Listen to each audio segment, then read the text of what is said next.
आज बीरबल देरी से क्यों पहुंचे? एक दिन बीरबल दरबार में देर से पहुंचा।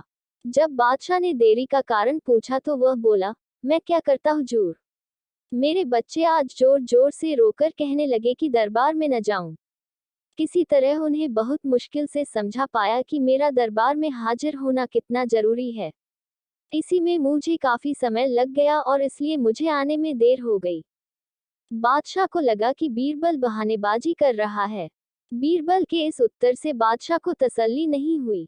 वे बोले, मैं तुमसे सहमत नहीं हूँ। किसी भी बच्चे को समझाना इतना मुश्किल नहीं जितना तुमने बताया। इसमें इतनी देर तो लग ही नहीं सकती। बीरबल हंसता हुआ बोला, हुजूर, बच्चे को गुस्सा करना या डपटना तो बहुत सरल है, लेकिन किसी बात को विस्तार से समझा पाना बेहद कठिन। अकबर बोले, मूर्ख जैसी बात मत करो। मेरे पास कोई भी बच्चा लेकर आओ, मैं तुम्हें दिखाता हूँ कि कितना आसान है यह काम। ठीक है, जहाँ पनाह। बीरबल बोला, मैं खुद ही बच्चा बन जाता हूँ और वैसा ही व्यवहार करता हूँ। तब आप एक पिता की भांति मुझे संतुष्ट करके दिखाएं। फिर बीरबल ने छोटे बच्चे की तरह बर्ताव करना शुरू कर दिया। उसने तरह तरह के मुंह बनाकर अकबर को चिढ़ाया और किसी छोटे बच्चे की तरह दरबार में यहाँ वहाँ उछलने कूदने लगा। उसने अपनी पगड़ी जमीन पर फेंक दी। फिर वह जाकर अकबर की गोद में बैठ गया और लगा उनकी मूंछों से छेड़छाड़ करने।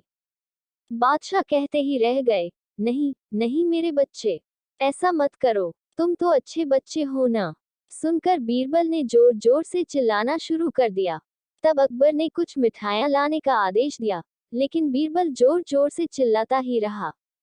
अब बादशाह परेशान हो गए, लेकिन उन्होंने धैर्य बनाए रखा। वह बोले, बेटा, खिलौनों से खेलोगे? देखो कितने सुंदर खिलौने हैं। बीरबल रोता हुआ बोला, नहीं, मैं तो गन्ना खाऊंगा। अकबर मुस्कुराए और गन्ना लाने का आदेश दिया। थोड़ी ही देर में एक सैनिक कुछ गन्ने लेकर आ गया, लेकिन बीरबल का रोना नहीं थमा। वह बोला, मुझे बड़ा गन्ना नहीं चाहिए, छोटे छोटे टुकड़े में कटा गन्ना दो। अकबर ने एक सैनिक को बुलाकर कहा कि वह एक गन्ने के छोटे छोटे टुकड़े कर दे। यह देखकर बीरबल और जोर से रोता हुआ बोला, नहीं, सैनिक गन्ना नहीं काटेगा, आप खुद काटे इसे। अब बादशाह का मिजाज बिगड़ गया, लेकिन उनके पास गन्ना काटने के अलावा और कोई चारा न था। और करते भी क्या, खुद अपने ही बिछाए जाल में फंस गए थे वह। गन्ने के टुकड़े करने के बाद उन्हें बीरबल के सामने रखते हुए बोले, अकबर, लो इसे खा लो बेटा। अब बीरबल ने बच्चे की भांति मचलते हुए कहा, नहीं, मैं तो पूरा गन्ना ही खाऊंगा। बादशाह ने एक साबुत गन्ना उठाया और बीरबल को देते हुए बोले, लो पूरा गन्ना और रोना बंद करो। लेकिन बीरबल रोता हुआ ही बोला, नहीं, मुझे तो इन छोटे टुकड़ों से ही साबुत गन्ना बना कर दो। कैसी अजब बात करते हो तुम, यह भला कैसे संभव है?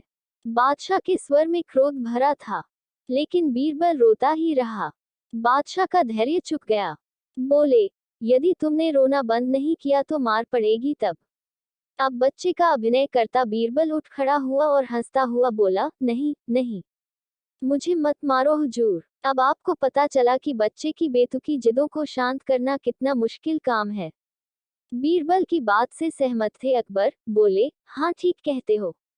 रोते चिल्लाते जिद पर अड़े बच्चे को समझाना बच्चों का खेल नहीं है। हिंदी कहानी सुनने के लिए हमारे चैनल को लाइक और सब्सक्राइब जरूर करें। धन्यवाद।